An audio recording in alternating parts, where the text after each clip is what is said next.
Today the News. Here on Today the News, we read and give in-depth analysis on some of the stories making waves across Nigeria. And this morning, I'll be reviewing the front pages of the dailies. We started with Vanguard. Vanguard is leading with 3 days to polls. Intrigues as governors, others intensify battle for states. Alignment, realignment, squabbles, endorsement reign. Accord, OPC endorse Sanwo-Olu. Oyo SDP governorship candidate steps down for Makinde. While we endorsed Governor Abiodun, that's coming from Accord and PDP Assembly candidates. PDP, APC, 12 others signed peace accord in Akwa Ibom. Labour Party declines alignment with PDP in Kaduna. The registered parties back APC Sani. The aggrieved APC members unite for Emenike in Abia. You can see that story on page 5. Here we have pictures. We have Governor Abiodun, Governor Sanwo-Olu, Governor Emmanuel, Governor Erifai, Governor Makinde, and Governor Ikpeazu. And there's a story on page 19. It says, Respite as banks accept old 500 naira and 1,000 naira notes. Traders accept old notes. Transporters reject them. On page 9, presidential poll, federal government records 12.9 million cyber attacks. And on page 8, Nigerians should be proud of 2023 presidential poll that's coming from outgoing United Kingdom envoy.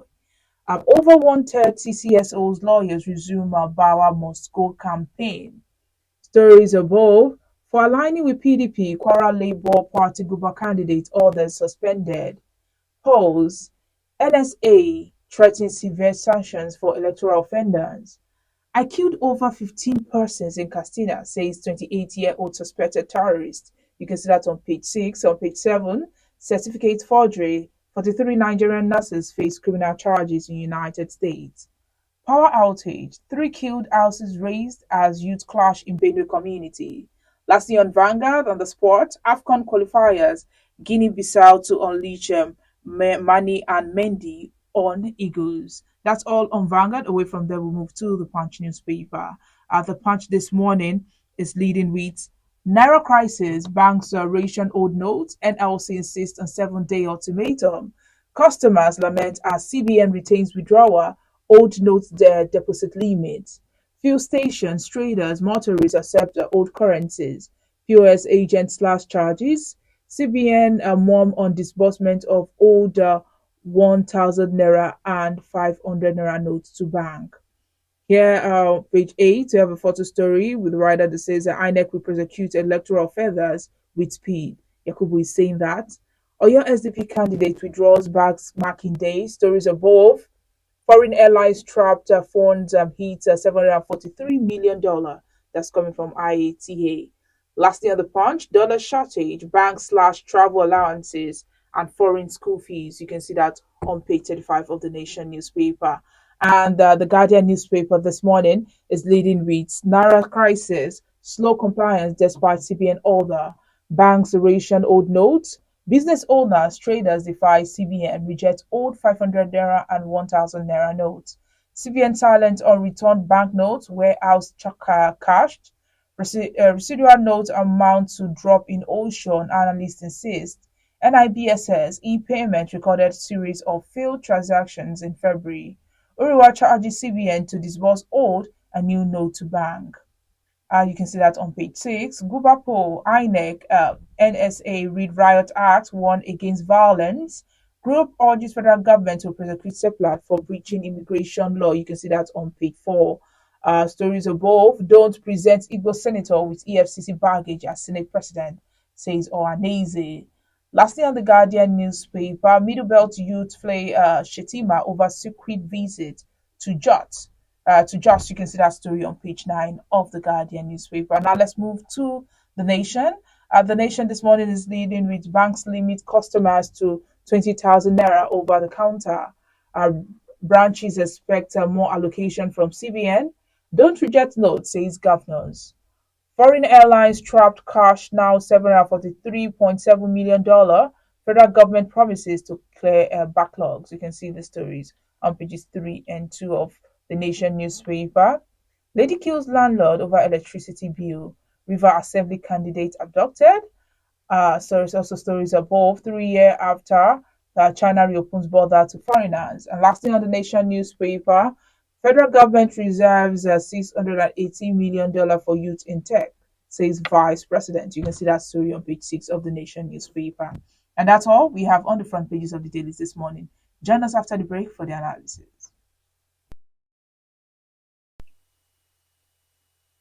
Welcome back. If you're just joining us, this is Today in the News on Vanguard Live. My name is Damlola Okunshaki. And joining me this morning is our correspondent, Ibrahim. Ibrahim Mazan, please, can you give us your report? Good morning. As you mentioned, I'm Ibrahim Hassan from Kaduna. Actually, just 3 days to the election, there are a series of political realignment, blackmail, political blackmail, intrigues, carpet crossing, and what have you, across board. As I've mentioned earlier on in my report, the contest in Kaduna for Sakashi Ibrahim House, that's the official seat of power, has been narrowed between the PDP candidate and his counterpart of the APC. That's Honorable Ashiru Kudan and Senator Ubasani. If you read my report, you will see that some the registered political parties have declared their support for Ubasani. Then when we dig further, we got to know that they were allegedly bought over. And it's even caused a series of crises in the state. Some were given about 700,000, some were given more, and some were given less. So there is a series of crises among them, but I shouldn't go further until when I finish my investigation. Secondly, the PDP in particular has earlier announced that the Labour Party has thrown its weight behind it. Yesterday, there was a press conference in which the members of the Labour Party presidential campaign which shifted themselves from that insinuation. They say their candidate in Kaduna, Honorable George Asake, is on the race and will contest. And there are even prediction that he is going to win. We are also trying to get the PDP chiefs and the PDP officials to hear from them what is actually the position of the ground. Because it's like the situation, there is desperation actually in Kaduna. There is desperation on the part of the two major political parties. And the propaganda is not helping matters. Because as I mentioned earlier on, the PDP is making people allegedly to believe that the Labour Party is aligning with it to contest to kind of support it on the election, support the government candidate on the election day. But as I've mentioned earlier on, the Labour Party chieftains have come to say, no, that is not the story. Importantly, it will interest you to understand that just this morning, there are reports from the Southern Kaduna, Rangon Kasaf Aziz, Rangon Kasaf local government in the precise. 3 days ago, there were crises, many corpses were recovered. But yesterday, another crisis also erupted. This morning, not fewer than 7 corpses were recovered by the military when they were about to be buried. So there is tension, there is crisis. The area is becoming outbreak because it is traditionally an NKP, a stronghold of the PDP.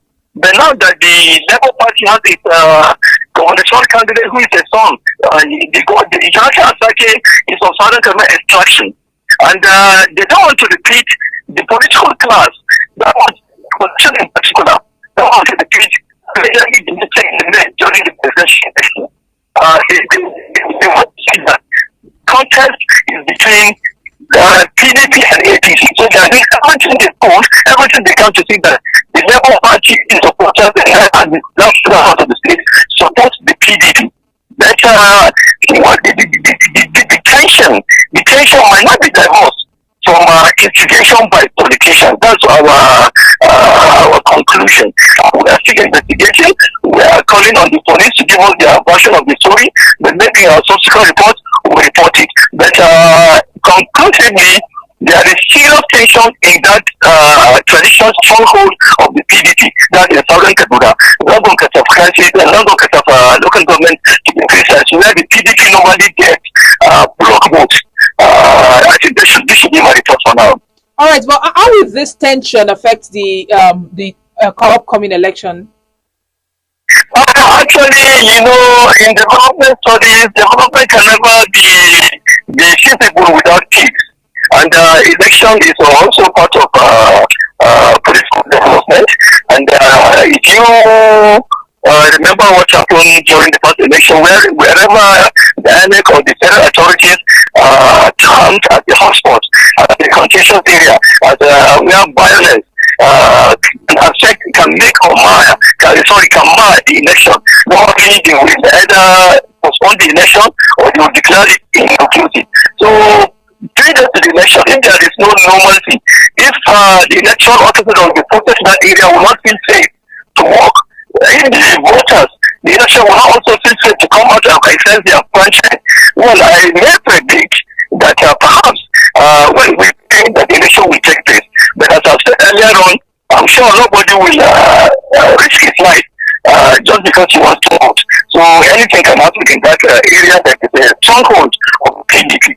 And the PDP relies very much on that very part of the state. The deputy governor candidate of the PDP, in person of Dr. Fatima, is a son of Foreign Kaduna. And actually, he's also a grassroots mobilizer. The PDP, which is the major opposition party in Kaduna State, is relying so much on that block vote from that angle. And sadly, crisis is now brewing, or some belligerents, some troublemakers are now trying to cause confusion in that part of the state for ulterior motive or for their selfish reason. But we pray that things will normalize within these few days to the election, and we are hoping that the election will take place in that part of the state. All right, thank you very much, Ibrahim Azan, for your report this morning. Thank you. I appreciate it. Yes, and that's Ibrahim Azan. He just spoke to us about the upcoming election that will, of course, will take place in 28 states of the Federation on Saturday. And let's move away from that and talk about the old Naira note.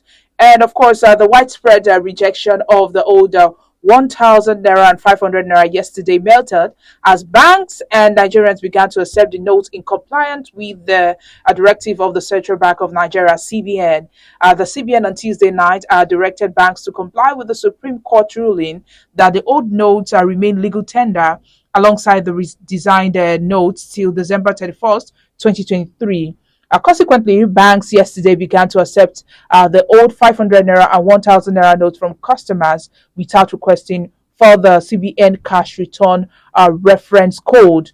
Vanguard survey also showed increasing acceptance of the old note among Nigerians, while rejection persisted in some segments, especially among transporters.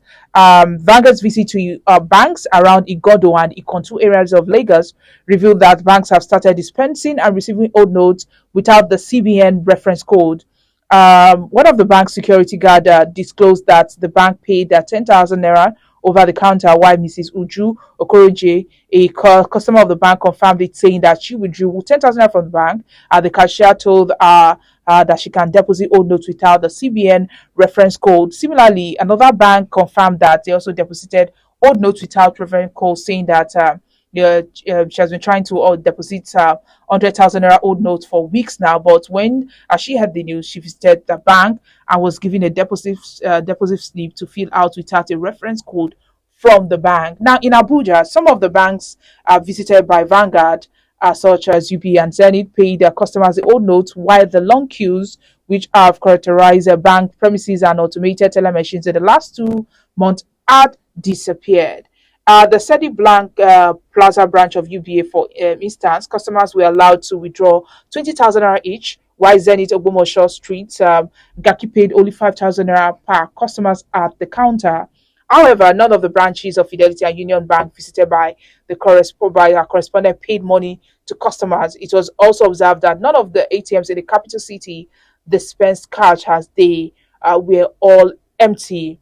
A bank staff member who spoke in confidence said that the banks were yet to be given the old notes by the CBN as at the time of filing the report. That was yesterday, 2:30 p.m. The staff said that the available notes were not yet were not enough to feed the ATMs, and that the management of the banks decided that withdrawals would only be done at the counters until the Apex Bank released the notes earlier returned to it by the banks. But it seems not everybody have gotten the news because this morning coming from home, I spoke to some people who said they tried to buy things, and some of the marketers are still rejecting these old naira notes. I mean, they're still waiting for it, for them to see others, spending the note. But with time, we believe before the election, I guess many of the people or many Nigerians, the marketers, the transporters will now be accepting the old naira notes. And I guess this is also the fact that when you visit the ATM machines, stand now, of course you see that not a lot of people there compared to what you see last week. Now let's move away from that. Talk about the presidential poll. No fewer than 12.9 million cyber attacks were recorded from within and outside the country during the just concluded presidential and national assembly polls. The Minister of Communications and Digital Economy, Professor Issa Pantami, who disclosed this in a statement by his media aide, Uwa Sulaiman, yesterday, said over 6.9 million attacks were recorded on election day alone. According to Pantami, the attacks were successfully blocked due to the sophisticated infrastructure on the ground by different agencies of government charged with the responsibility of protecting the nation's cyberspace. While commending President Muhammadu Buhari for providing the enabling environment for agencies of government to perform their assignments without lets or hindrances, the minister said in the build up to the presidential elections, threat intelligence reviewed and astronomical increase in cyber threat to Nigeria's cyberspace. As it says a total of 12,988,978 attacks were recorded originating from within and outside Nigeria. It said it is worth noting that the center successfully blocked these attacks and or escalated them to the relevant institutions for appropriate actions. Patami also commended the Cybersecurity Center established under his ministry, including the National Information Technology and NIDA's Computer Economy Readiness and Response Team, CERT, the Nigerian Communications Commission, NCC, Computer Security Incident Response Team, CSIRT, and Galaxy Backbone, GBB, Security Operations Center, SOC, for a job well done. And of course, that report coming, it's really showed a lot that Nigerians were expecting that there will be a lot of attack on the cyberspace that day, and I guess this is, but of course, this is a lot, so it's really surprising. And of course, this is where we have to draw the curtain. But let's quickly look at Mr. and Mrs. our favorite couple. And the first person speaking today is Mrs. You can't see her face, but Mr. is seated on a chair with his tummy out. Mrs. says, Dad, the size of your stomach has become a subject of concern to people who know you. Some of them said you can't pick objects from the floor. Mr. replied, I dare anybody to drop a packet of 1,000 naira bills in front of me. Even a pregnant lady will bend down. You're not saying Mr. will not be able to bend down. Of course, now that people are looking for money, expect everybody to bend down to pick the notes. And that is Mr. just telling you that he needs cash. And the tummy would not block him from doing anything. And this is where we have to draw the curtain. My name is Damlola Obushakin. Do well to like and follow us on all our social media platforms showing on your screen, on Facebook, Instagram, Twitter, TikTok. Our WhatsApp number is also displayed on your screen.